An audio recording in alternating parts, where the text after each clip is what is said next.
Alright, magandang araw po sa inyong lahat mga karibyo natin at welcome back dito po sa ating munting channel Pinas News Review, kung saan re-reviewin po natin ang mga mahalagang balita dito sa Pilipinas.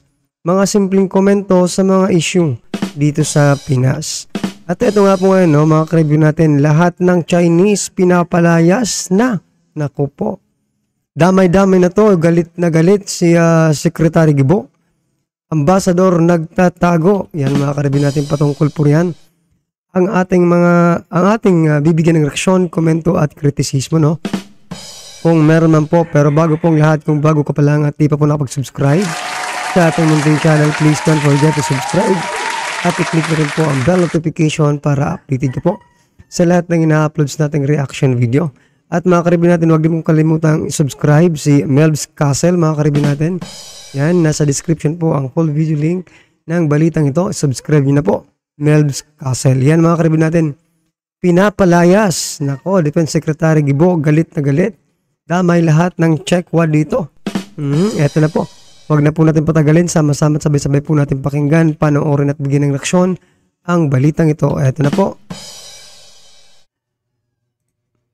Chinese ambassador to the Philippines hindi na nga mahagilang. Nagtatago na at takot nang humarap kay Department of National Defense Secretary Gibo Teodoro. Dito nagbigay taning na rin ang Foreign Affairs na pag hindi lumabas sa oras na binigay ng Defense Department, may napakabigat na parusa tong kakaharapin. Mapapalayas na kaya tong inchik na to? Sa ngayon, walang sagot si Ambassador Wang Zhilian sa pambabastos na ginawa ng kanyang mga kalahi. Ipinag-uutos na tuloy ni Sec Gilbert Teodoro na hanapin kung saan man sulok ng Pilipinas naroroon ang ambassador ng China. Philippine government views the latest aggression by China as a blatant violation of international law. China has no legal right or authority to conduct law enforcement operations in our territorial waters and in our exclusive economic zone. On the part of the Department of Foreign Affairs, our resolve to continue pursuing our mandate of protecting and upholding the country's legal maritime entitlements remains firm. We are making full use of diplomatic processes and are exercising all possible actions available to us. That includes summoning the Chinese ambassador, which we did this morning. I was just informed that because the Chinese ambassador was out of town, we are taking this incident. So yan mga karibyo natin, out of town daw. Itong ambassador ng mga Chekwa, mga karibyo. Ano po ba ang gustong nito? Di ba matapos nga panggain, di umano, no?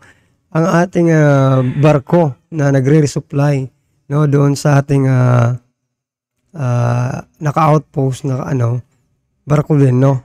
Mga karibyo natin sa West Philippine Sea. Hindi na sumagot itong ambassador ng Chinese kung bakit nila ginawa 'yon. No, kung para malaman din yung side sana nila, no? Ito po yung chance nila para magpaliwanag. Pero hindi po makagilap, mga karibyo natin. Mukhang nagtatago na itong ambassador ng China, mga karibyo natin. So ano po ba yung gusto nilang iparating dito? No? Kung ganito lang din naman yung mga action, di ba? Na ginagawa nila. Yung naiisip ko po kasi, mga karibyo natin, act of aggression na po ito. Parang gusto na talaga nilang, di ba, kumalas sa pagiging magkaibigan, di ba, ng China. Bakit po ba may ambassador ang China dito, mga karibyo? Yun yung tanong di ba? Kasi may mga Chekwa dito, mga karibyo, may mga Chinese na naninirahan dito sa ating bansa. Paano pag tinanggal po yung ambassador? Posible po bang, di ba? Kasi walang ambassador, di ba? Posible bang yung mga naninirahang Chino, mga Chinese dito sa Pilipinas, pauwiin sa China, mga karibyo natin? Wala akong alam sa batas, nagtatanong lang po ako kasi, di ba? For example, tayo mga Pilipino pumunta dun sa ibang bansa, di ba? Meron din tayong embassy. Kaya pag nawala yung embassy mga ka-review natin, wala na tayong diba? Wala na tayong mapupuntahan, wala na tayong makukunan ng tulong. So, uwi na lang tayo ng Pilipinas, diba? Yan mga ka-review natin dito. Ano sa palagay nyo? Damay-damay na ba? Ang mga Chekwa dito sa Pilipinas, pag hindi ito, pag pinalayas po yung ambassador nila, nako po. Ano sa palagay niyo po mga ka-review natin? Seriously at the highest levels of government. And the Philippine Coast Guard are here to give you an undistorted narration of the illegal acts of the Chinese vessels.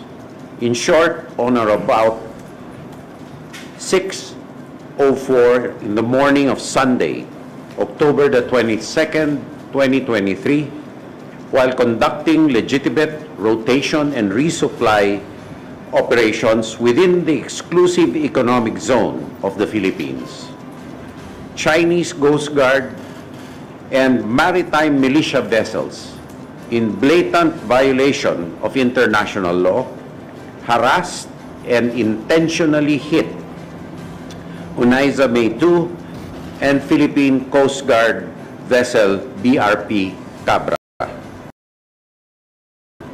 This occurred within the 200-mile exclusive economic zone of the Philippines, which China has no jurisdiction, authority, or right to conduct any operations whatsoever. This is a serious escalation of the illegal activities conducted by the Chinese government in the West Philippine Sea in complete disregard of any norm or convention of international law. Mukhang mapapatapon na nga pabalik sa bulok na bansa nila ang ambassador ng China. Wala na kasing mukhang may haharap sa atin. Tingin nyo, ito na ba ang dapat na parusa sa pangwawalang hiya sa atin? I-komento sa baba ang inyong salobin.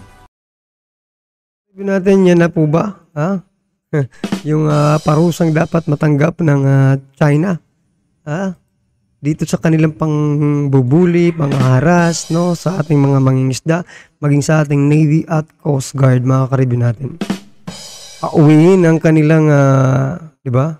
Pauwiin ang kanilang ambassador, di ba? Sa kanilang bansa. Nako po. Kayo po mga ka-review natin, ano po sa palagay ninyo dito, ha? Pinapalayas. Pero may nag-comment mga ka-review, ha? Sabi niya, huwag naman sana, pero sabi niya, sana kung ganito lang na away ng away ang China at saka Pilipinas, pauwiin na lang lahat ng Chinese sa kanilang bansa, no? Kasi, di ba, nagkakaroon na ng girian. Yan. Kasi hindi natin alam, di ba? Pag for example lang, mga ka-review natin, ha? Kung maggegera ba ang Pilipinas at China, saan ba ito papanig ng mga incheck na nandito sa ating, di ba? Sa ating bansa. Baka pagising mo, di ba? Nasa langit ka na. Di ba, mga ka-review natin? Kasi baka trahado rin tayo ng mga ito. Di ba? May point din naman siya mga ka-review natin. Kasi di ba, pag mag-start na yung digmaan, saan ba papanig itong mga Chekwa na to? Sa Pilipinas o sa kanilang sariling bansa? Alright? Well, anyway mga ka-review natin, kung ikaw man, kung ano man po ang iyong reaksyon sa balitang ito, comment lang po sa baba para at isa lang po ng ating mga kababayan kung ano po ang iyong nararamdaman sa balitang ito. Alright? At mga ka-review, kung bago pa lang at di ka po nakapag-subscribe sa ating munting channel, please don't forget to subscribe at i-click na rin po ang bell notification para updated ka po sa lahat ng ina-upload nating reaction video. Yan mga ka-review natin. Huwag din pong kalimutan huwag pong kalimutan i-subscribe. Mag-subscribe kay Mel's Castle. Nasa description po ang full video link ng balitang ito. Yan mga ka-review.